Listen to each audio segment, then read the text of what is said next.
afternoon, everyone. Welcome to another edition of On Cue. As always, I'm your host, Rich Quinones, on this Monday, September 22nd, 2025. As always, we like to call this a Man Up Monday, but we add a little caveat to the shows. We like to also dub it a Lunes Manolo Mentioso Man Up Monday, a very, very busy show. Yes, we are calling BS on some of your takes, picks, and opinions, starting with yours truly, Joe.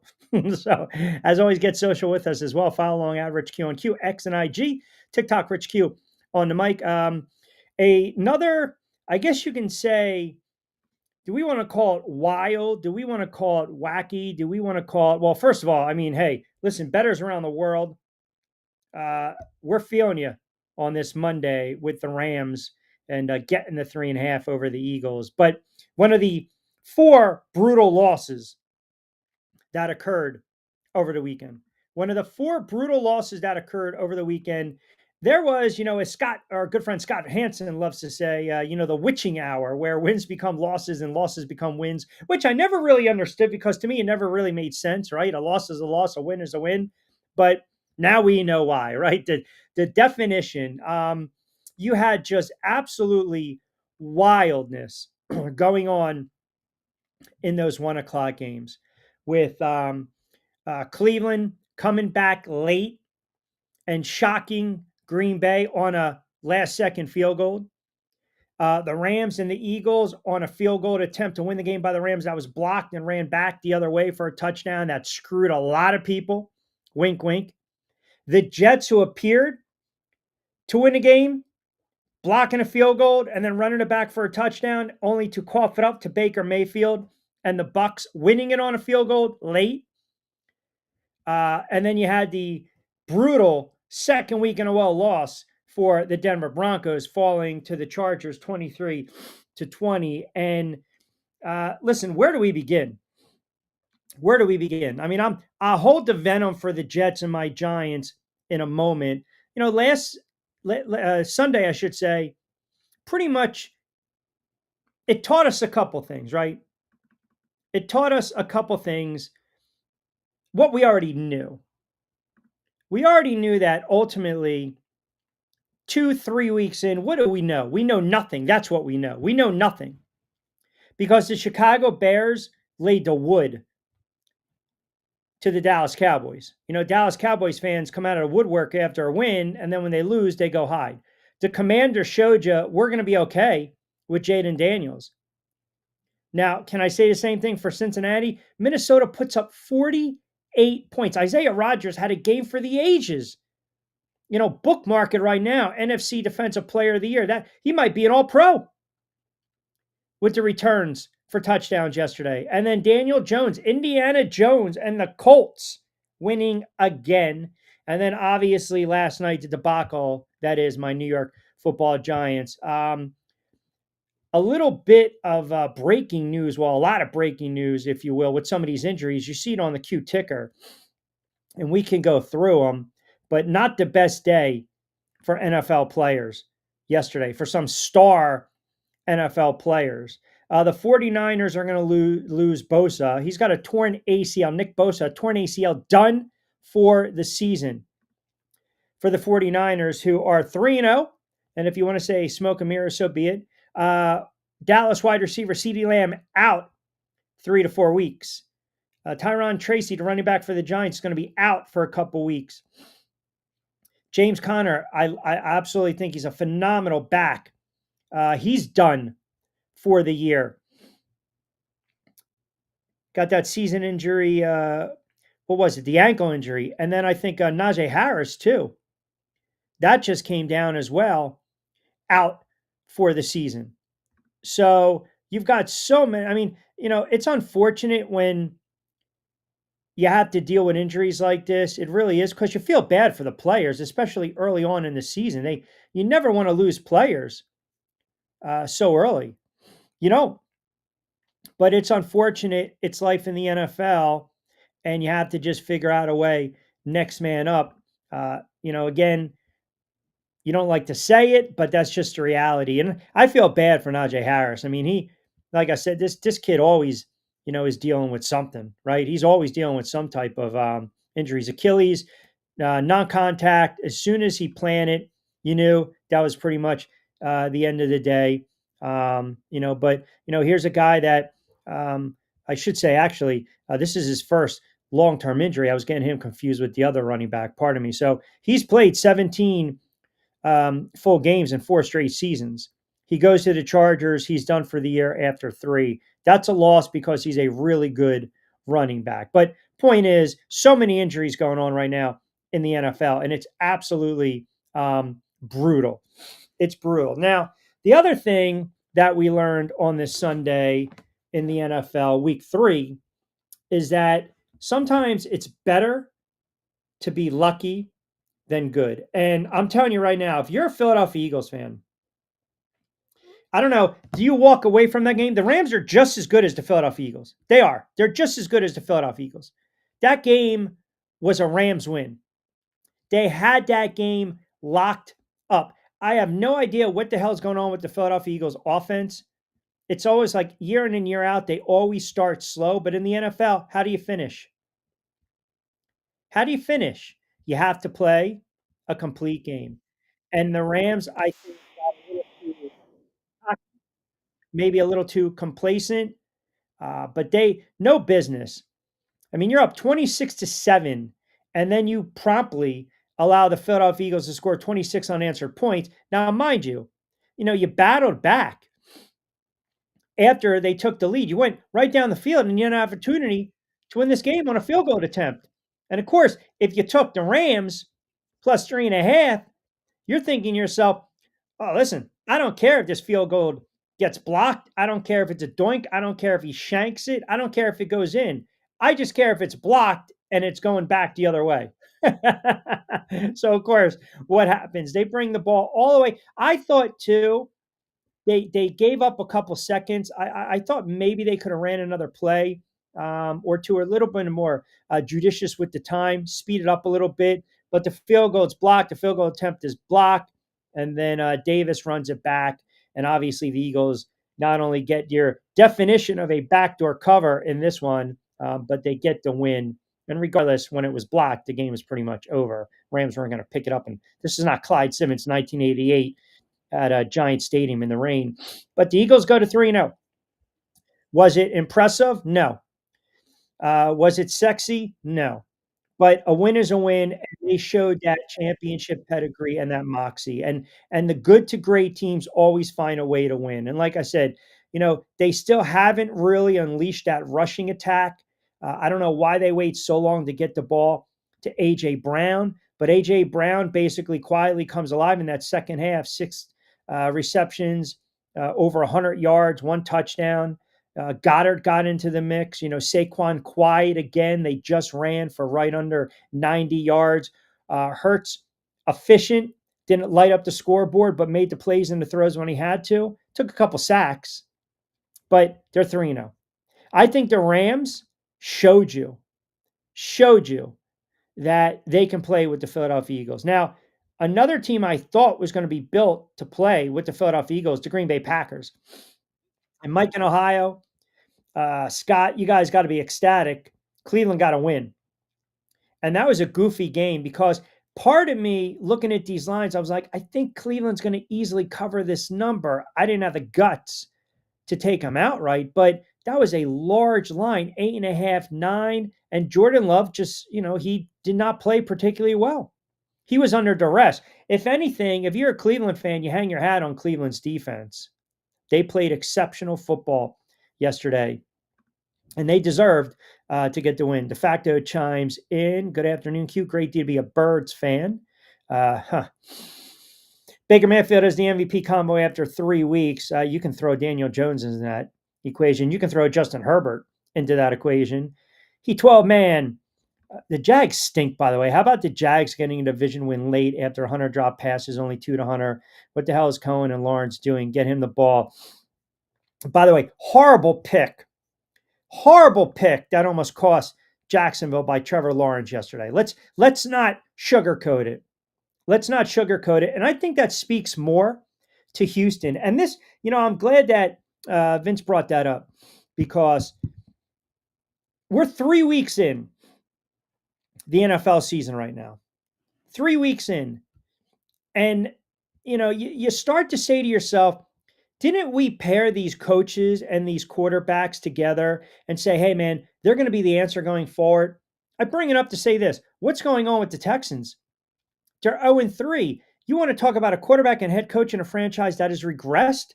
I give you the Houston Texans because CJ Stroud has not played well. D'Amico Ryans, we thought he was going to be a great head coach, match these two up. And I got to also sit there and say my Denver Broncos, 1-2, another brutal, absolutely brutal loss. And listen, Bo Nix is my guy, and I love Justin Herbert. You know that. But there were certain throws that Bo Nix has to make. That is a brutal loss again by the Denver Broncos. Back-to-back weeks, you're losing on a late field goal under different circumstances. And that's a 1-2 team. They should easily be 3-0, 2-1 at best. Herbert has been playing like an MVP. Justin Herbert, he's been playing like an MVP this year. He's got 6 touchdowns, 1 pick. He's already thrown close to 900 yards. They're starting to figure it out with the Chargers. And then you have Indianapolis and Daniel Jones, Indiana Jones. I mean, Daniel Jones has played well. You start to think maybe it's coaching with some of these guys.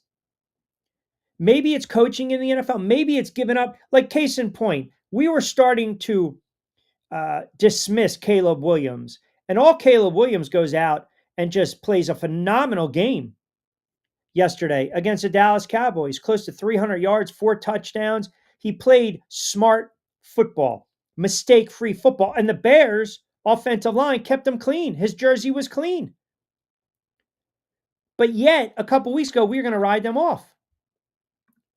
A couple weeks ago, we were talking about the Carolina Panthers and what they did do. The Vikings, the Falcons stink. They stink. Panthers put up 30. So this is the NFL. This is where we're at. This is where we're at. I mean, it's amazing to see that, we figure it out, but we never do. Jones comeback player of the year, resurrection, Ginger Jesus, that's right. Coming off the sofa, Ginger Jesus. That game was also, think about it. Browning played horrible. He did not play particularly well. It just shows you how bad Cincinnati, they can ill afford to have that drop off at the quarterback position. They can ill afford to have it. He was horrible. And Isaiah Rodgers had a game for the ages. That kid was all over the place. I mean, the Cincy was bumbling yesterday, giving up 48. What they give up? 14 defensive plays. So if you had that defense or any of those player props or in fantasy, good for you. You made out pretty well. Without Burrow, they're in trouble. I'm just happy they find a way to win. That's big. 1 possession games can run a season. You got to find a way to win those. Yes, talking about your Jags. Yep, absolutely. There were some good wins. Yesterday. There really were. And say what you want, a team like Cleveland at home, they really haven't been a good franchise. And I know people are kind of looking at what transpired late. Should they have been allotted another second or two? Yeah, I think so. The official, I think, correctly in terms of how the ball was placed to spike, right? Yeah, you got to hand it to the official. But at the end of the day, the official touched it, which is almost as good as that handoff. That's all he has to do. That's why he sneaks in and sneaks out. So Packers fans crying today, don't. And then you had last night, which, listen, I'm at the point, I think I explained this. You guys pretty much know where I stand. I said week 5 against New Orleans, you will see Jackson dart. And everyone got sucked into Russell Wilson after one weekend against a bad Dallas secondary, putting up 450 yards and say Russ is back. He's washed. He's cooked. He's a horrible quarterback at this point in his career. He just is. He was horrible last night. He was horrible. Those 2 picks, I don't know what the hell Chris Collingsworth was looking at saying the 1 pick's not on his fault. I mean, he was horrible. Russell Wilson, and here's the other problem that you have to deal with as a fan. When you see some of these quarterbacks on their last leg and they're finishing out their careers and they're basically in a different scope, a different landscape, again, they are a different, you know, team, different uniform, different team. Here we go, different environment. You kind of know leading up or going in what they have. And I told you guys this. I didn't like the fact they went and they got two veteran quarterbacks. That was number one. Number two is Russell Wilson. If you watch him play, it's pretty evident he's reluctant at times to throw the football. Even though Kansas City and Spags did a good job, there were a couple plays. I went back, I watched, I slowed it down. There were a couple plays where Neighbors was wide open and he just didn't give him the football. He's an overall, take away the Dallas game, over the last several years, this is who Russell Wilson is. He looks like he's skittish. He looks like he's afraid to play the quarterback position. And that's not a good thing. And for that, it's again, one of the reasons I look around the NFL, yeah, there's bad quarterbacking play, but it also, from my standpoint, it's one of the other reasons I believe, forget about New Orleans. I tweeted it out. I think Jackson Dart gets to start. I think Dart starts. There you go. Against the Chargers. Because even when you have a fan base that's booing Russell Wilson and cheering Dart when he comes in for a couple plays just to hand the ball off, you've divided a fan base. And at this point, I have no problem if the Giants decide at 4:54 on a Monday, September 22nd, to fire Brian Daboll. I have no problem with that. Then hand the reins over to Mike Kafka. I don't care. I'm at the point right now where enough is enough. Enough is enough. And everyone can sit there, Tom, Kevin, Joe. I know the other Mike in North Jersey, the Giant fans that constantly chime in. You were 2-3 last year with a little buzz. You had that big win against Seattle. Then you had that close loss against Washington. But you had that block field goal attempt. 2-3. So you had a little bit of juice. A little bit of juice. But now you have a team, of franchise that has won one of their last 15 games. Think about that for a moment. One of their last 15. And again, it was like, oh, you beat the Colts. You ruined the Colts getting in the postseason. Yeah, you got to win a game. That's great for the morale. That's all we were sold upon. Enough is enough. Russell Wilson can't play anymore. He can't. He's done. When you have older guys, just like pitchers, you basically, like what Cleveland's doing with Flacco, I don't know, insert a veteran quarterback late in their career. Manning couldn't really even throw, but he came off 50 touchdowns and was an MVP. But you just saw he was done. You just saw he was done. Flacco is done. But because they won a game and he made a couple plays, they're going to keep starting him. Russell Wilson is done. And I'll go a step further. I wouldn't be shocked if the Giants cut him, if they released him and said, hey, look, we understand what you were trying to do. We appreciate coming on board, trying to mentor, but he's not the answer. He's not even a bridge at this point. We saw it in Denver. We saw it in Pittsburgh. It's why I couldn't stand the friggin' move. And I would sit there and say, hey, throw Jameis out there. It'll be interesting. But this is the problem when you're a poorly run franchise. And we see it across the NFL. The Jets are doing the same thing. Justin Fields can't play. Tyrod Taylor can't play. They can't. Flacco can't play anymore. Russell Wilson can't play anymore. I don't think Aaron Rodgers can play anymore. So you're making a move. You're hanging your hat on the fact you're looking at the back of the jersey, the last name. My God, if you got Aaron Rodgers in 2011, you're going to the Super Bowl. If you got Russell Wilson 10 years ago, you're going to the Super Bowl. If you got Flacco 15 years ago, you're going to the Super Bowl. Those dogs won't hunt anymore. And the faster these teams understand that, the better off they're going to be. The Giants have no choice right now. They have no choice right now. You have to start the kid. You have to start the kid. You can't keep trotting Wilson out there and getting this kid in for a couple gadget plays and not even throwing the football. They lose Tracy, which means Scatterboo is going to be the bulk of their offense when it comes to the rushing attack. And you have weapons in Neighbors and Robinson, and you got a good tight end in Johnson. You brought back Thomas last night. He solidified the offensive line. Get Dart in there.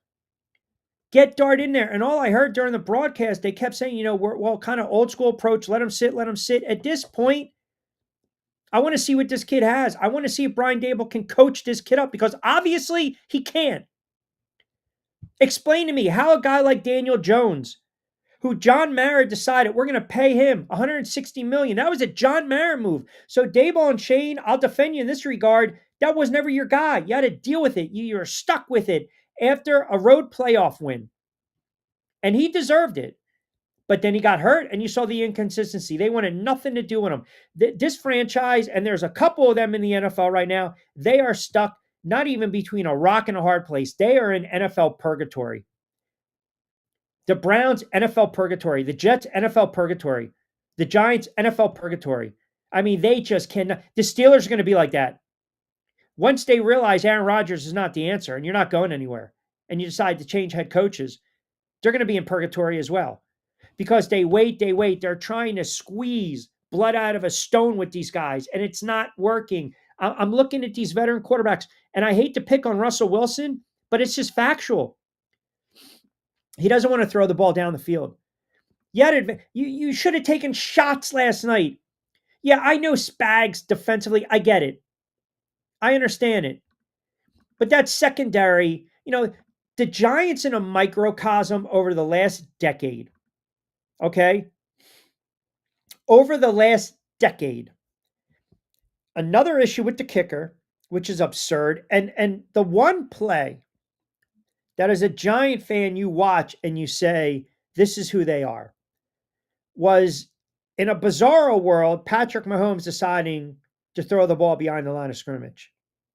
And you're taught as a kid playing in the backyard with your old man or your older brothers or your cousins or your friends, fall on the effing football.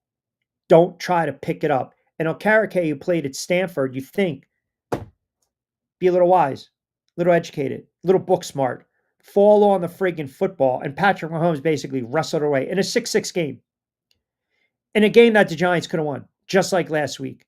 That's a microcosm. That's what happens when you're a bad team. You're a bad franchise. You make those boneheaded mistakes. Right now, today, start Dart. Start him. Start him. Sink or swim. And Brian Daboll basically kept it open.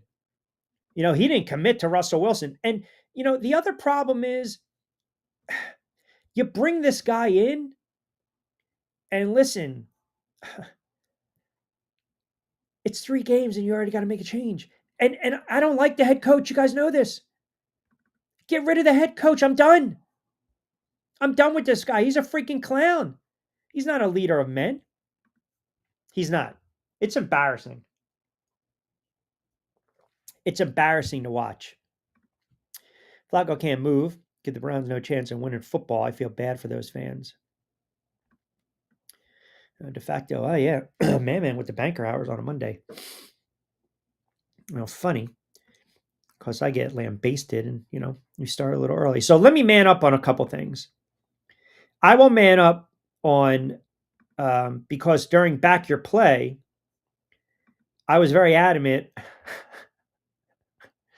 where I told Lloyd when we were doing all our picks, I said, not only do I think New Orleans will cover, I actually like the Saints. Straight up. Man up. Let's just say that one was shot to what. Horrible. I mean, if the Giants can't, here's the scenario. When they go 0-4 and lose to the Chargers and they go on the road and can't beat the Saints, that's probably when Daboll gets fired, even though I push for it right now. The Saints are horrible. 44-13. And remember, too, they're 0-3. They were 2-0 last season. We were talking about their great offense, and then they spit the bit. So I'm going to man up there. I had Arizona covering. I didn't think it was going to be a low-scoring game. So that's a half a man up. That's a half a man up. I did have the Rams. That's another half a man up because they should have won. We had the Colts again. We've been riding the Colts a little bit, little juice with the Colts. I thought Green Bay, they would have won that game. I did like Cleveland to cover, so not really a man up. I guess I'm man up on a couple things. That, well, I'm trying to think. I mean, you guys are pretty good with me having a man up. So go ahead, fire away. Well, San Francisco is going to win 10 games. The Giants are going to win 3 or 4 games.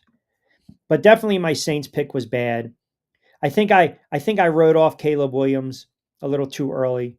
I mentioned Marvin Harrison Friday that he's looking like a bust, and I thought he was Starvin Marvin was going to wake up. He drops a lot of passes, man, a lot of passes, and they lose Connor. That's a big loss for Arizona. That is a big loss. I mean, he is a great running back. So you got a couple undefeated teams left in the NFL. Buffalo sits at 3-0. My Colts sit at 3-0. My Chargers sit at 3-0. Eagles 3-0. Tampa 3-0. 49ers 3-0. How about Washington with Mariota's backup? By the way, where's De Facto? De Facto talking about Debo and mocking Debo and the Commanders without Jaden Daniels. They absolutely trounced the Raiders. Trounced them. Trounced them. So Kevin C chimes in. Q, that was the most bizarre last 15 minutes I've ever seen of a 1 o'clock slate. It was crazy. I mean, the percentages, like if you did the math and you were like mathematically factoring in, okay, what are the chances? Let me look at the numbers here. You know, the Packers have an opportunity to go to 3-0. And that game was kind of a snooze fest, but it was low scoring. It was defensive fair. They kept going punt for punt for punt for punt, back and forth, back and forth. And then you figure, okay, 10-3 after the field goal. Green Bay comes right back, and the Browns get a pick. And you're like, all right, are they going to be able to punch it in the end zone, right? They're going to be able to punch it in the end zone. And then finally, they get it. They punch it in the end zone. And then it's 10-10. Here's an opportunity. Green Bay's going to win it. These are the Browns. Unfortunate. You got a really good kicker, good special teams, and it's blocked. It's blocked. And you're like, wow. Wow. And remember, too, you had the 5-yard penalty with 21 seconds left. You remember that? Parsons had the infraction, the neutral zone infraction, pushes the ball up. Now you get the 3-yard pass, the incompletion, and then a gutsy call, the little 8-yard pass just to get some room, the incompletion, and then boom, the field goal, and it's good. Brutal loss for the Green Bay Packers. Brutal loss. And then, that Rams game and that Eagles game, I thought the Rams did a really nice job, especially in the first half plus of that game. I mean, you can't allow a team like the Eagles. See, and I have to give credit here. What makes the Eagles such a great team, they're not sexy to watch, but they don't panic. A lot of teams are down 26-6, 26-9, 27-10. They panic. And the Eagles don't do that. They don't. And you thought that game, you're like, okay, the Rams had chances to put that game away. And the other thing is you can't. You give up the pick early, and then the Eagles take a 7-0 lead. You get a field goal, Eagles punt, you come right down the field 10-7. You're like, okay, get out of the first quarter. Then you get a punt, then you get a field goal. Now all of a sudden you take the lead 13-7. You force another punt, but get another field goal. You force another punt, get another field goal. So you're talking 9 points as opposed to 21. So instead of 16-7, it's a 31-7 game. Eagles offensively and defensively got to do some things different. So credit the Eagles defense for not allowing the Rams to punch it in. But when you get down there in the red zone, you got to be able to score 7.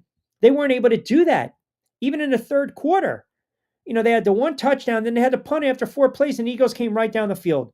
And then they turn it over in downs, and then the Eagles turn over in downs, and then the Rams get the ball back, and you're like, hey, that's a great Matthew Stafford, man, making throws, making plays. I mean, that's a makeable kick. That is a 36-yarder, and unfortunately, they just didn't have what they needed blocking-wise at the line of scrimmage during that field goal attempt. They didn't. You saw the Eagles kind of overcrowded on one side, and then boom, they rushed through. It was a hell of a play. It really was. But the Rams can play. They can play with the Philadelphia Eagles. Raiders bottom 5. Team Devo did nothing. McLaren out with a quad injury now. This is the Falcons. Get right game against your Commanders next week. Debo had the long punt return. What are you talking about? What are you doing? You're in the DMV. Do you watch these games? He was making plays, man. Giving a short field to Marcus Mariota. You kidding me? 41 points. Give credit where credit is due. Give credit where credit is due. Scary Terry had 74 catches, right? Debo had a couple catches, a couple returns. He looked good. He looked sharp. Cutting through the hole, making some plays. They're 2-1. They're 2-1 without Jaden Daniels.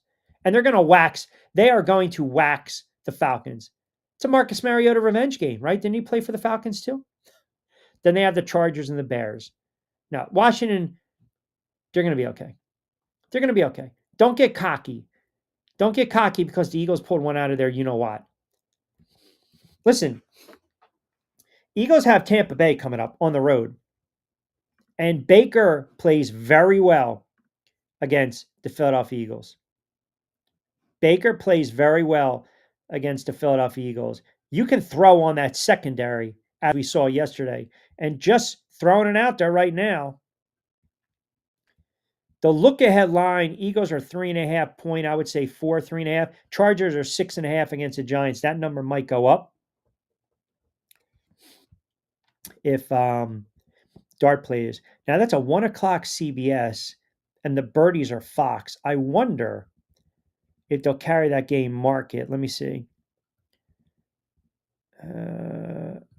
Commanders, Falcons, no. Saints, Bills, no. Browns, Lions, no. You might get that rarity. Eagles, Giants on at the same time, like the Jets and the Giants on at the same time. Got some good matchups. How about this? The Colts and the Rams. That's a 4:05 game. Jacksonville against 49ers. Wow. Madman versus Vince. Ravens and the Chiefs, Bears and the Raiders, Packers and the Cowboys. Oh, Jets and Miami, Monday Night Football. That's brutal. All right, what do you guys have to man up on this weekend? You guys already know. I already manned up. That's what I do because I'm a stand-up guy. What do you guys have to man up? What was your proclamation, your declaration, your opinion that you guys were opining so hard about? Tom in Summers Point chimes in Q. I got to man up. I didn't think Carson Wentz had anything left. That game was won by defense, special teams, man. Carson Wentz didn't really do much. Cincinnati's bad without Joe Burrow. Sarge in Delaware chimes in. Q, I got to man up with my Cowboys. No CeeDee Lamb. I don't know what the hell happened defensively, but they might need wholesale changes in the offseason. Dallas is bad. Dallas is not a good football team. It's one of the reasons I thought they were going to win 4 or 5 games this year. The Cowboys have the Packers coming up in the Micah Parsons Bowl Sunday night. They got the Jets, the Panthers, a couple winnable games. But then they have the Commanders, Denver, the Cardinals. Lamb's going to be out 3 to 4 weeks. So that is a loss. Kevin C.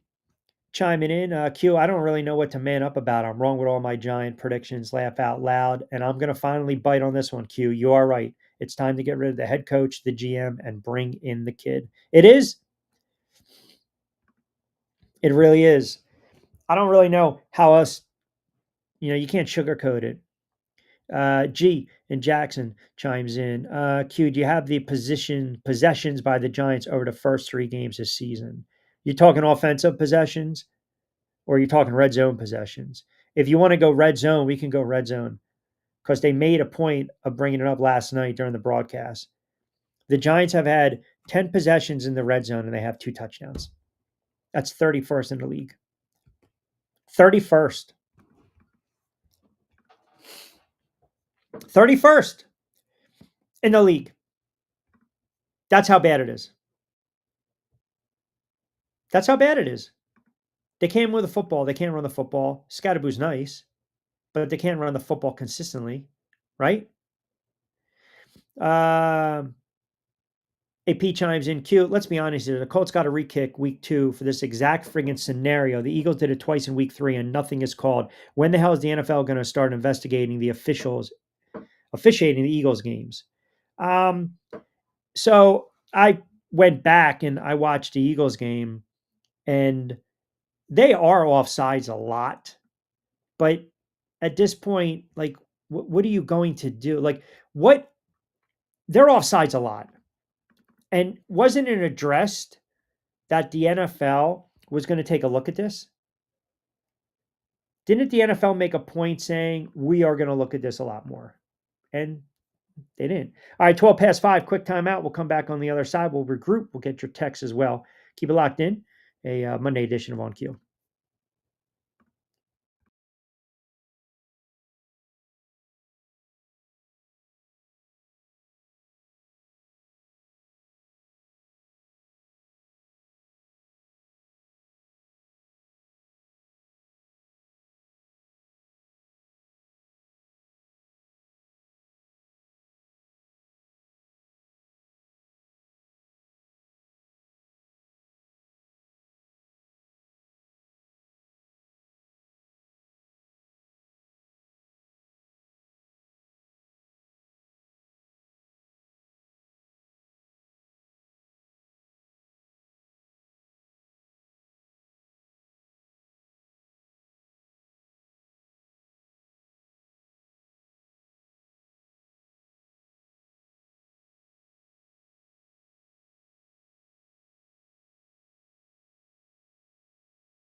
All right, Brian chimes in. Welcome back, everyone. Brian chimes in. Q. No way the Eagles are a dominant team, but as you alluded to, a very good team. They figure out ways to win. A win is a win. Doesn't matter if it's ugly. 3-0, brother. 3-0 is correct. Tom and Summers point. Q, are you really crying about the officiating again? I'm not crying about the officiating. I'm bringing up what somebody tweeted at me, right? Bobby D chimes in. Q, it's time for Mara to sell the team. I am tired of this blank, blank, blank. I agree. I agree. JP chimes back in. Q, do you think the Giants waste a prime of great players? Um, I think you're asking me guys like Dexter Lawrence, Malik Neighbors. It's unfortunate, but it's just roster building, guys. It's just roster building. Like, and I get it. Everyone can sit there and say, "Oh, look, it's a cast off Daniel Jones." Yeah, but he was with Minnesota, and now he's with Indianapolis. Like, you move on. Like, you move on. It's good to see Daniel Jones finally come into his own, but it's to me, Daniel Jones playing really well in Indianapolis is definitely about Daniel Jones, but I also believe it's an indictment on the coaching staff. It's an indictment on this head coach. I mean, you can sit there and say, yeah, he had success. I get it. You know, Josh Allen, Joe Shane of Buffalo, but Josh Allen is a rarity. He's an all-pro MVP. His career is trending towards the Hall of Fame. So you think you can come in apples and oranges if you're Brian Daboll and Joe Shane and kind of mold Daniel Jones into a Josh Allen? It's not happening. Every quarterback is different. You want to compare them, but there's not two Patrick Mahomes. There's not two Lamar Jacksons, two Joe Montanas, two John Elways. There's only one of these guys. So this notion, this idea that the Giants were going to come and they were going to, Brian Daboll was going to be the quarterback whisperer and turn Daniel Jones into Josh Allen is absurd. It's absolutely absurd. And Joe Shane, it's just you go through all these GMs, all these head coaches, and it's maddening. You can't win in the NFL like that. And I think it's more of an indictment on the head coach. I really do. I think it's more of an indictment on the head coach because everyone waxed poetic that this head coach was going to be the guy to, change things around, right? Was going to be the guy to make, change the culture. And it's year 4. He can't win divisional games. They stink at home. They can't score. Their offense stinks. They're not a disciplined team. They're just not. and you can't figure out what the hell's going on with the quarterback. Eagles are offsides, but isn't the defense lining up in the neutral zone as well? Should be offsetting penalties every time if the D line lines up on the balls. They should play is even more effective. No, Eagles are constantly offsides all the time. I don't want to hear it. They are. Do I care about it at this point? No, because it's been going on for friggin' years. The Eagles are constantly offsides, especially with the tush push, and they're not banning anything in season, so you can forget about it. But yes, they sent a memo out to the league. They sent a memo out to the officials in the NFL to watch this, to monitor this. These guys are jumping a half a second before the ball is snapped. It's offsides every time. It is. It's offsides every time. And it's maddening how the flags aren't thrown. It really is. And I get it. It gets frustrating. It gets frustrating. And I don't really know if you take the tush push away, what what's going on with this offense? I mean, is it a potent offense? Right? Can they still run the ball effectively? Yeah, they're going to run it on second, third, and short. Can they air it out? Because, think about it. If you can't convert these tush pushes on fourth down, you're giving up possession. You're limited possessions. I just don't know what's going on with the Philadelphia Eagles and their offense. And the problem is that, they're slow starters, right? They're slow starters. Robert Packers fan, Q, did you see what Walker said? Quote, I think we can go undefeated pound for pound. I look at these teams and I really don't see who is better than us, honestly. And then LaFleur came out and got pissed off afterwards. I did see that. But again, you know, he, so here's what's going on right now. Matt LaFleur is calling out the left tackle, Rasheed Walker. You don't sit there after one friggin' week, 2 friggin' weeks in the NFL, okay, and say we're going to go undefeated. You don't. 11 weeks in, you're 11-0, 12-0, we can have the conversation. 10-0, we can have the conversation. And it's all outside noise at the end of the day. You guys are not going to, the players aren't going to talk about it. They're not going to talk about it. Okay? But again, you shouldn't be saying that after 1 week. And then you come out and you lay an egg against the Cleveland Browns. No disrespect to the Browns. That's a bad look by the Packers. They got smacked in the mouth. They got a little exposed. Now, they're still going to be okay. They're still going to be okay. But now the Bears are feeling pretty good about themselves because their offense finally woke up with a quarterback that's been much maligned. And they put up 31 against Dallas. Detroit play tonight. That's a game to sit back and watch. I think it's high there. Totals 52.5. Baltimore's laying 4.5. Very tough spot to play in. Very tough spot, Baltimore. Always. Always. JC chimes in. Q, think about all these head coaches the Giants could have had, and then boom, what do? They rushed to grab a guy because he had success for one season in Buffalo. Harbaugh was there. Harbaugh was there. Right? Harbaugh was there. Hate to see it, but the Eagles hate to say it, but the Eagles have won 17 straight games, and you're asking what's wrong with their offense. Because it's not where it should be. 17 games and you win 17 games, that's great. But are we really going to sit there and say they're world beaters like they were towards the end of last season? I'm not the only one asking it. There are many. I think the Eagles themselves are kind of wondering what's wrong with the offense. The Rams gave them that game. The Rams had 3 field goals and they should have scored 21 points. Other than that, they shut down the Eagles. And you take 7 away because it was a blocked punt. Other than that, what did the Eagles do offensively? Seriously. Seriously. They didn't do anything yesterday. They really didn't. They didn't do anything. They woke up. They woke up. They finally they were down 26-7 in the third. Yeah, so we're allowed to ask. You're going to sit there and tell me that Jalen Hurts 226 yards and they ran for 86. That's a potent offense? No way. Absolutely not. It's going to bite them in the butt. They are a notoriously slow starter. Don't put it all in a vacuum, guys. Yeah, they won a lot of games in a row and their quarterback is efficient. But you can't get away with scoring 26 points against, I don't think you can get away with it scoring against the Packers, even though the Packers lost. The Rams should have beat them. Are they going to be able to put up 18, 19 points and think they're going to beat Tampa Bay? No, not even talking about these AFC teams. Their offense is not where it needs to be, and yet we're 3 weeks in. Hopefully, and if you listen to Jalen Hurts, he was kinda taking a shot at KC. He really was. I mean, he didn't say it, but he said it. Everyone wants to know, why is this team slow out of the gate when it comes to their offense? It's been going on for years. Come on, man. You scored 20 points against Kansas City in an ugly game that Kansas City should have won. You scored 24 points against Dallas, and Dallas had opportunities to win that game.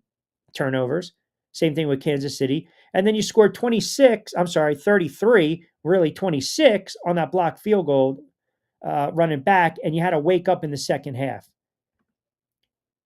And you can tell they had to get A.J. Brown into the mix and force feed him the football. Eagles are not a dominant team right now. They're just not.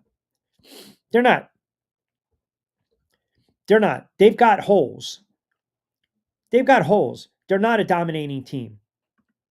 They're really not. Now, does it matter at this point? No, because you'll start to trend up, and that's all you're asking for. You start to trend up and you get hot at the right time. It's a long season in the NFL.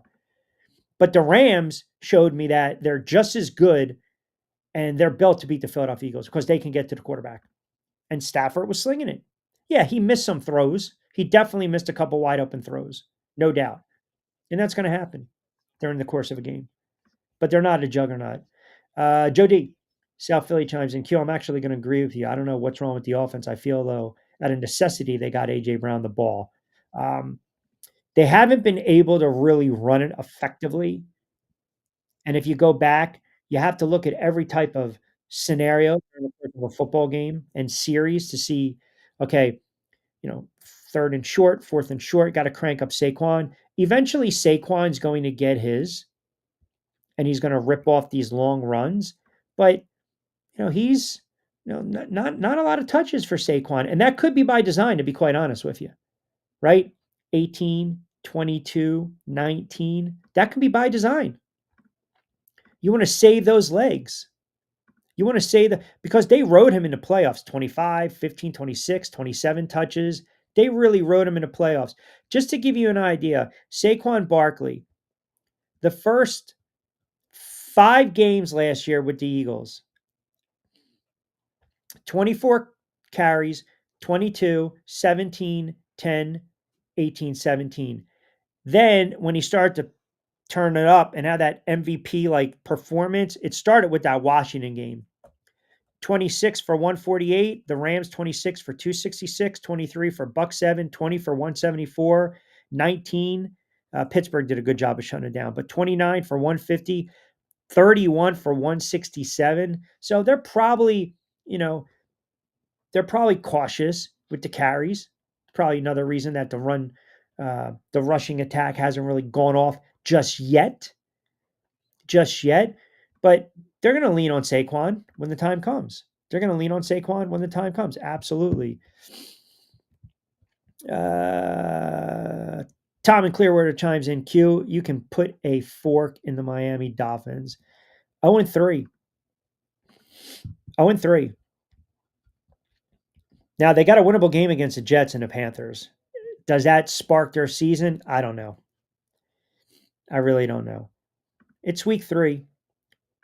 By week 5, 6, you start to see. Like for me, if you're a Jet fan, if you're a Giant fan like myself, season's over. Your season's over before October. That's really bad. It's one of the reasons I think they need to fire Brian Daboll. You need to fire him. I don't want him anywhere near Jackson Dart. I don't. Connor keeps shining in. Q, you keep saying that over and over and over. What's your gripe with Brian Daboll? It's just he's not a good head coach. He's not a good. He can't win divisional games. Like, and the problem is they've got players. They've got players. Scadaboo looks like a player. Brian Burns is a player. Thibodeau is coming on. Illuminor is playing well. Andrew Thomas, again, coming off that injury, an all-pro tackle. They got to figure out what to do with Carter. Dexter Lawrence, I know he's battling injuries. He's been the kid at Debo, you bring him over. because you're like, hey, he's a big time playmaker, and then he drops a pick. A Singletary hasn't given you anything. And then, you look at who's really stood out last night, the culprits, Russell Wilson and the entire coaching staff. I don't know why everyone is, oh, you can't fire these guys mid-season. You'll ruin the locker room. You'll ruin a lot. Why? Who says that? Every time you interview a player while the coach is there, they're never going to say anything, again, that makes you believe that coach is on the hot seat, because players know. Players know, they talk, they text, they have meetings behind closed doors, they rap during the week. They know if a guy's on his way out, but they're never going to leak it. They're never going to let the media know. They're never going to throw something out there unless it's a really bad situation when you start to have players revolt and turn on the coach. But at this moment, I've been saying it for 2 friggin' years, 3 years, 4 years with this regime. Like, blow it up. Blow it up. Start from scratch. Start the kid. The worst thing you do is start him now and you allow Brian Daboll to go 10, 11 weeks, because now Brian Daboll is going to go to John Mara. Well, we shouldn't have started the kid. Or John Mara is going to be finally smart enough to say, well, wait a second, coach, I gave you 13 games with this kid and we only won 3 when he started. There's no upside here. Maybe with the kid, yes, but not with you. See ya. So it's like damned if you do, damned if you don't. That's the purgatory in the NFL. That's the problem I have with how they operate. And if you're a Giants fan, you should too. You should too. Same thing what's going on with the Jets. Aaron Glenn can sit there and say, we're not the same old Jets. Are you kidding me? Really? You proved you were the same old friggin' Jets. Like, Aaron Glenn, shut up. Prove to me you're not the same old Jets. Then I'll shut up and you can talk. But yesterday, again, same old Jets. Same old Jets. That is a Jet loss. Jet regime. Doesn't matter who you stick back there. It's an ugly, bad loss. O chimes in. Q, you start to see that the ship is sinking with Dallas. Did you see Pickens kind of clap back after that interception? Yes. See, the problem with a player like Pickens is that he gives you that flash of excellence, but then he has just a horrible attitude when he drops balls, runs poor routes. That ball, he can't be mad at Dak. That ball hit him right in the hands, and that was pretty much their last gasp. That ball hit him right in the friggin' hands. That's not on the quarterback. That's on the wide receiver, period. But that's what you get with Pickens. And now, without CeeDee Lamb, they're done. They're done. They have 0 offensive weapons, which is going to put more pressure on the quarterback. Now, here's another little caveat to that. What if Dallas turns around and they only win 3 or 4 games? You think they're going to blow it up after one season with Schottenheimer? Glenn chimes in. Q, I think your points on Mara are absolutely dead on. I haven't heard too many people talk about this. Look, he runs a family business, and here's the real problem, Q, and I know you touched on it. He's hiring people that have no place to be. So I think what you're saying is, if I'm John Mara and he's a loyal guy to a fault, okay? And there is a lot of narrow-mindedness. See, my thing is, if you hire a Pat Shermer and it doesn't work out, you hire Gettleman, it doesn't work out. You hire or let's just say, I'm sorry, a McAdoo, it doesn't pan out. You hire Shermer, it doesn't pan out. You hire Gettleman, it doesn't pan out. You hire Judge, it doesn't pan out. You sign off and hire Joe Shane and Brian Daboll, it doesn't pan out. What is that saying? Like, what is that saying? So, are you hiring the right people? You're not. You're hiring people that are unqualified and have no business being part of a coaching staff, let alone having any type of roles as a GM. That's on the ownership group. So I don't want to hear John Mara sit there and say, you want to make this squad, you want to make this franchise competitive, and you're operating in the fashion in which you're operating, which is absolutely just carelessness. It's cluelessness. It really is. You can't tell me as an owner, you can't sell a generational fan base. You're talking, families 20, 30, 40 years that are going to these games because, well, you got all corporate with the suits, with the new stadium. But besides the point, you're talking a loyal fan base that remembers when airplanes were flying over Giant Stadium in the late 70s. And people forget this. For you diehards out there, the NFL stepped in and forced the Giants, hey, you got to hire this guy, George Young, in 1979. Let him take over, let him have input. Obviously, the NFL is not going to do that now, but they were able to make the moves. And, the best thing that happened in the Giants franchise was the original miracle of the Meadowlands and Herm Edwards, because everyone got fired and they were able to draft Sims. They were able to draft Lawrence Taylor and Carl Banks, and the rest goes on and on in the history of the two Super Bowls. And there you go. But if you got an owner that is complicit and you have an owner that keeps hiring unqualified people, then it's your return. It's a revolving door. It's the same thing like at a job. You look at the hiring boss, you look at your manager, and you're like, why do you keep hiring these clowns? Then you wonder why they come in and they leave after 6 months. Like, you're not good at talent evaluation when it comes to hiring. John Mara, he doesn't have a nose for this. He doesn't have a sense for this. He doesn't.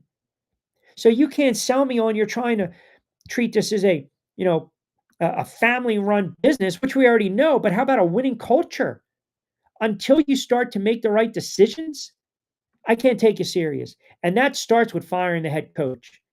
Because no matter what, Jackson Dart is going to start. It's either going to be this weekend or next. Mark my words. You want to mark the tape. If Brian Daboll does not start Jackson Dart this weekend or the following weekend against New Orleans, he should be fired right on the friggin' spot. That's malpractice. Enough of let the kid sit. You're not going to do it, Russell Wilson. He can't play unless you cut Russell Wilson and then you start Jameis Winston. You're still going to have the same type of chorus of boos, even though everyone loves the backup. When Jameis Winston goes out, you're going to get the cheers when Jackson Dart comes in for a play or two. And then when Jackson Dart goes out and Jameis comes back in, you're going to get a chorus of boos. And that's not fair to Jameis Winston. It's not. And that's not how you run business. That's just teasing the fan base. Rip the friggin' Band-Aid off. Cut Russell Wilson, bench Russell Wilson. I don't care at this point. Start Jackson Dart and then get rid of the friggin' head coach today, tomorrow, whenever, and just elevate Kafka. That's fine. Elevate Kafka. 4-14-1 in divisional games. It's unacceptable. Mike in Ohio chimes in. Q, absolutely unbelievable take on the Giants. I feel the same way about my Browns, if not when. I really, I don't know what to say about the Browns. Like, what's the point right now? You had a big win, right? That's a big win. I mean, you can probably say that's one of their biggest wins. I don't know what, over the last 6, 7, 8 years. So you've got Joe Flacco. Now, the feel good is probably going to come back down, crashing to earth when they play Detroit. If Detroit loses tonight, they're going to be pissed off. They're going to take it out on the Browns and put up 52. So you've got an aging guy back there in Flacco. At this point, even though you won the game, are the Cleveland Browns going to be a team that's going to win a lot of football games this season? No. I can see them losing to Detroit. I can see them losing to Minnesota, going on the road, losing to the Steelers. Maybe they beat the Dolphins, Patriots, the Jets, who knows? They're probably a 4-win team, a 3-win team, maybe high-end 5. Joe Flacco's not the answer. He's not. So why don't you make a decision if you're Kevin Stefanski, Gabriel or Sanders, and start one of the young kids? It's a wasted season. Like, I understand what a lot of you guys are also saying. You want to develop them the right way and you don't want to, quote, ruin them. But I also believe you have to have, if you believe you have the guy, now those two are different because they were drafted so deep. But a guy like Jackson Dart, when you draft a first rounder, Collingsworth made the point last night. I think, let me see. I wrote it down. He said something to paraphrase: you draft a quarterback for the guy that's going to replace you, which tells me Brian Dable's on borrowed time. But don't you want to see a little bit, like, what if you start him and he looks good and you squeeze in a couple wins? Now, I still think you have to make a head coaching change. Dable's job is to try to develop this kid over the next 2, 3 months. And if that means baptismal by fire, then so be it. I'm not of this belief, you know. So some of you guys are saying, look what happened with Anthony Richardson. Well, is it possible they overshot that draft pick and they missed? Bryce Young struggled. Bryce Young was thrown to the Wolves, and now he's starting to calm the waters a little bit. And that's a real nice win by the Panthers. I mean, I don't think anyone had on their bingo card they were going to put up 30 and blank Atlanta. When Penix got benched, but he's still going to be the starter going forward. And Bryce Young didn't blow you away yesterday. He didn't. But he didn't turn the football over. That's all you're looking for in young quarterbacks. Like, see the field, don't turn the football over. Play smart football. You can't live with young quarterbacks making mistakes consistently. You can live with young quarterbacks making the same mistakes over and over. You can't live with. So I want to see if Jackson Dart, if he throws that pick and then the next possession, he can come right back and go right down the field unfazed, unfeathered. That's what you're looking for, right? I mean, we're 3 weeks in, and we're starting to see like a freaking little divides here with some of these teams and some of these players and some of these head coaches. We're talking 3, 4 weeks in on the hot seat already. On the hot seat. Kevin chimes in, KT playing on a Pro Bowl level, Brian Bird's playing at a Defensive Player of the Year level, and no one is going to care, Q. Why? Because they suck. They can't win any games. Thibodeau looks like the guy we all went crazy for when we drafted him in 5 overall. I don't want to lose him in free agency. This team better start winning. That changes when the owner decides to get rid of the head coach or the GM decides to get rid of the head coach. Like, if you get rid of the head coach, I believe you have to get rid of the GM because if you get rid of the GM first and you bring in a GM, then obviously they want their guy. Either way, you got to clean house. You got to clean house. Q, did you see some of the injuries with the Bucks as well? It looks like Evans is going to be out about 2 to 3. I would say that for a guy like Evans, who's 33, 34 years old, hamstring history, you're probably looking at a little longer, which again, that limits what they can do offensively. Shepard's actually stepping up. A little nice slot coming back from those injuries all those years with the Giants. Tampa's going to be able to throw the football against the Philadelphia Eagles, period. They're going to be able to throw the football. All right, so let's rip through these games. As I mentioned, Cleveland, they get the win late over Green Bay 13-10. Daniel Jones playing really good football, 41-20. Titans are going to lose a lot of games. They might get top 5 draft pick as well. 49ers we'll get to in a moment. The Vikings all over Cincinnati 48-10. I mean, no Burrow, no chance. Steelers, kind of an ugly win, right?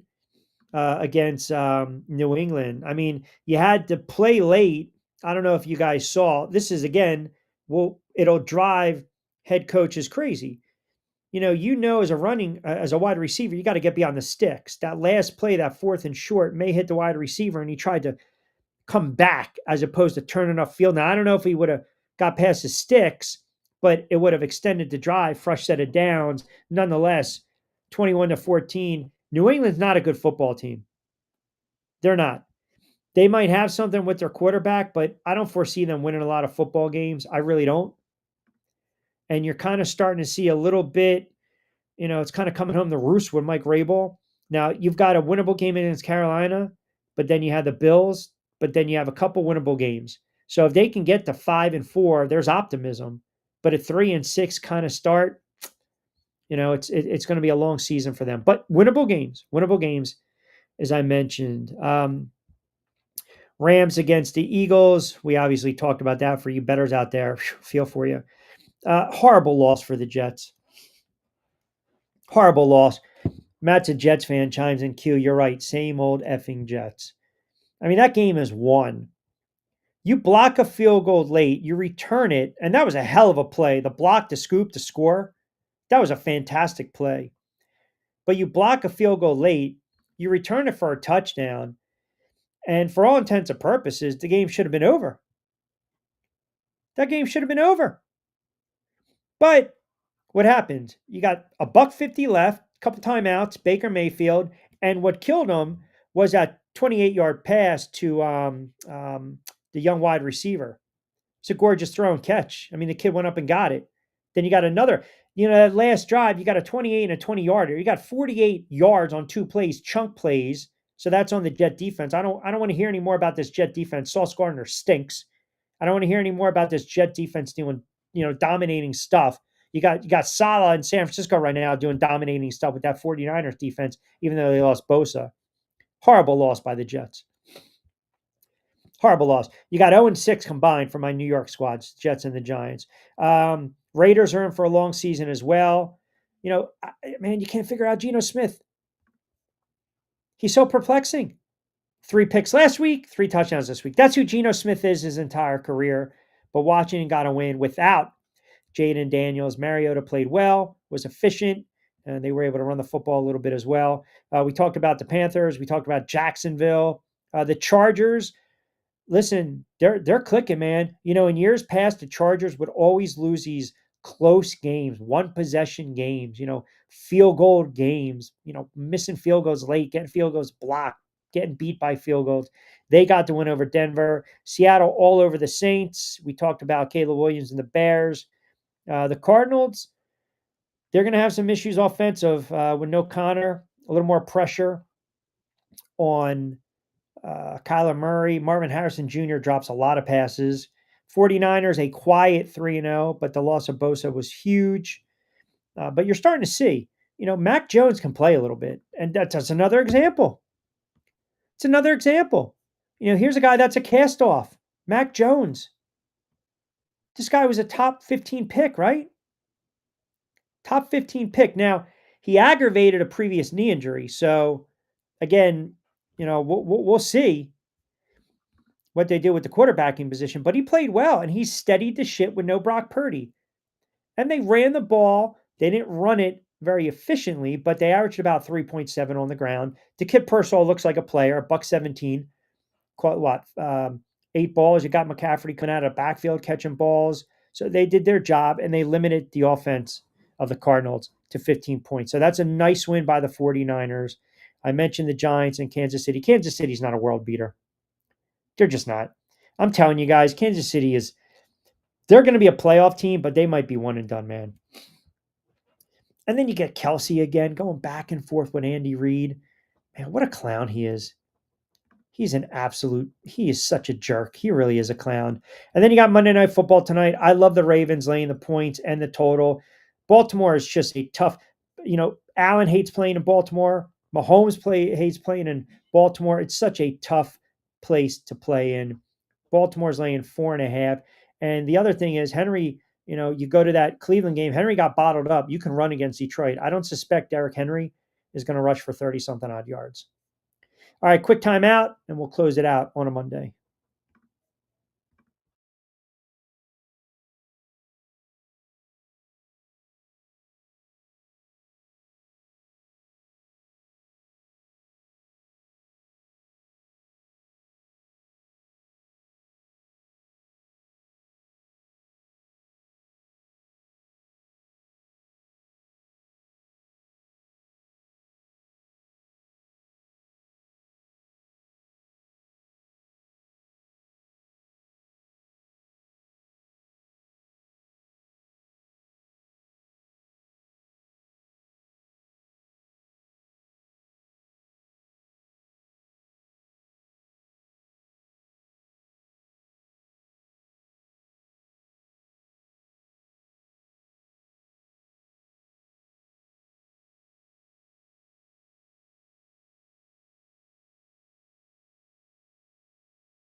All right, don't forget, On Cue is brought to you by our good friends over at Three Brooks Bourbon. Get ready with tea, fresh roasted coffee, 20% off your first purchase, and the Jersey Shore breaks. Phenomenal um, gathering over the weekend with their tryout. They had about 30 something odd players. So looking very forward to season two with the Jersey Shore Breaks of the TBL. Been doing a lot of the games overseas, got some fights coming up as well. So we're trying to stay busy. Lloyd will join me for Back Your Play. No show tomorrow. We'll be on the road for hoops. So no Tuesday edition of On Cue. So for those that believe there's banker hours, you are wrong, but no Tuesday edition of On Cue. We'll be back for Woosah Wednesday, Costco. Steve Gardner is going to join me too later in the week. Got to talk some baseball. And as I mentioned too, Tropical Pets Ahora will launch another show this weekend. That'll be on Channel 82 in Bermuda. They're also going to be taken on cue every Monday and Friday as well for the Football Friday edition. Let me squeeze in one more. Kevin C chimes in. Q, realistically, what do you think the Giants will have in Dart behind this offensive line? Man, it's a good question. That's a good question. Well, let me address Madman first, Kevin C. It's not a here we go again. When you have to work and you have to call games, you have to call games, period.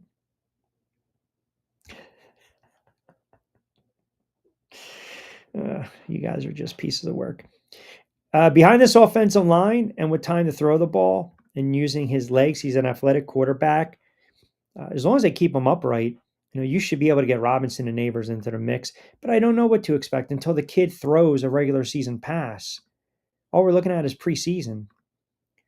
Or again, being on the field and just turning around and handing the ball off. Man, all these ACL injuries. Wow, Van Fleet torn ACL. He's going to miss a season in NBA. Harris out for the year. Bosa out. Wow. Lamb out. Did you see this? Dion thinks Shador will start for the Browns in 2025. Let's see. Be patient and ready. You got to be ready when it's time, but when it's time, you're going to know, and it's coming up. I got a prediction. I ain't telling nobody. I got a feeling when it's going to go down, but it's going to go down this year. He's going to get a shot. All right, Dion. So let's see. Let's check out. They lose to the Lions and the Vikings. They would sit at 1-4. On the road against the Steelers, you hate to start a rookie on the road. So let's do this, Dion. Let's bookmark. Shador Sanders starts October 19th. You guys can bookmark it. We're doing a little crystal ball. We're going by Dion's rationale. Start him at home against the Miami Dolphins. Because then you have the Patriots and the Jets, and then the first real big test will be the Ravens. So October 19th, de facto, you're good at doing something. Mark the tape. There we go. Q is stacking that paper. Celebrate, don't hate. Hey, I mean, will Shador start before? I think Dart, man, I think Dart starts. Yet, I think Dart starts Sunday. I think it's already in the works. And if he doesn't start Sunday, he definitely starts against New Orleans. Even though I said, you don't want to start a rookie quarterback on the road. New Orleans stinks. I'm not trying to contradict myself. I think Dart gets to start. I really do. I honestly, I believe that. At home, okay, against the Chargers, you want a little buzz. You want to give the fans something. I don't believe Brian Daboll did not commit to Russell Wilson as a starter. So you're not going to throw Jameis Winston out there. Yeah, it's going to be fun. You're not going to do that. What's the point of doing that? That's Russell Wilson 2.0. So this is how I think it's going to. Listen, he was asked if there's a quarterback change on the table. Quote, I'd say we're evaluating everything, end quote. Translation, yeah. We're going to gather around, and here we go. Jackson Dart starts to get first team reps during the week of practice. Listen, that's, as a Giant fan and knowing the team, and even the years that I cover the team, that's a very outside, rare, bizarre, unusual stance for the Giants. When it comes to a coach, they never. If you think about it, Dayball kind of said that a little bit when they moved on from Daniel Jones. And then he was he was benched a couple days later, and they eventually cut him. So you're signing a bridge in Wilson like the Browns did with Flacco, but you traded back in the first round and you drafted this kid 15th overall. And if you go by the reports last night, everyone in the building is giddy over this kid. So I'm telling you, it's a lost season. It's a lost season. And a lot of guys are saying, well, what's the difference starting him week 12 as opposed to a lot? You're giving that kid 8 extra games of football, live action reps, and you're seeing what he has. And I also said to you guys, if you remember, I said to you guys last week, once Andrew Thomas comes back and solidifies the offensive line, the chances of seeing Jackson Dart increased. And Andrew Thomas came back last night. Now he played in limited roles, but I don't think he gave up a sack, and he looked good. So once you solidify, you have that anchor of that offensive line, there you go. There you go. And, Daboll's going to sit there and say, we're not saying who's starting, who's not. And I also think you need a little juice, a little excitement, right? Wilson's such a positive guy, but you guys know this. You guys watched him. He was washed in Denver. He wasn't the same guy. He was washed in Pittsburgh. Old quarterbacks. Even the great Montana, when he went to Kansas City, he wasn't the same quarterback he was with the 49ers. When Favre went to the Jets, he wasn't the same quarterback. He, turned back the clock somehow, Minnesota, but still threw the horrible pick in the NFC Championship game across his body. Only Favre can. But when you see these aging quarterbacks on the back nine of their career, the twilight of the career, you will get that vintage, oh man, Montana. Lord, you can take me away. I've seen it all, right? Monday Night Football magic against Denver, hitting Page in the back of the end zone. You see these flashes, these moments of what they used to be. And then reality sets in and you get last night. Last night is pretty much who Russell Wilson is at this point in his career. Last weekend was what Russell Wilson was 5, 6, 7, 8 years ago. Not that guy anymore. Not that guy anymore. Giants met today. They're talking about personnel changes. And to me, again, it's the obvious move. He's been used in packages the last 2 weeks. He's got him on the field. You saw a couple snaps last night. They cheered when he was out there. They want something to hang their hat on. The last thing Mara wants is November to roll around and Jackson Dart is not playing. It's unacceptable. Like, you're 0-7, you're 0-8. What the hell's the point? Get the kid in there. Now you're 0-3 in a lost season. Get him in there. Get him in there. I don't need to push it back now to the 49ers November 2nd. I don't. Get him out there. You got young players on this roster. You got some talent. You need an infusion. You need a little juice. You need a spark. And it's a business, man. It's a business. The coach is dead man walking anyway. It doesn't matter. But I want to see what the kid can do. I really do. I want to see what the kid can do. All right, back in the saddle on Wednesday. No shenanigans Tuesday. We got some ball to broadcast. So you guys can think I'm stacking the paper somewhere or shoveling off the paper, whatever you guys, B team, C team, whatever. But we'll be back in the saddle. Woosah Wednesday. Costco, Lloyd Vance, fun show. You guys are phenomenal with the comments. Keep them coming. Appreciate you guys logging on to the YouTube channel as well, at Rich Q on Q. You got Monday Night Football. Have a wonderful Sports Monday. Enjoy the baseball. Pennant races are still heating up. What a collapse by the friggin' Mets, by the way. We'll talk a little more baseball later on in the week. But you guys have a good Sports Monday. As always, we want you guys to get social with us at Rich Q on Q, XIG, YouTube channel Rich Q on Q. Back Your Play, we'll drop that on Thursday, and you can catch it every Saturday and Sunday, 11 to 12 on TV 48 WWON in New York. All right, with that being said, have a good Sports Monday. We'll talk to you Wednesday right here back in the saddle for another edition of On Q. And as always, I am Rich Quinones. Be safe, be sound. Hasta luego, mi dia.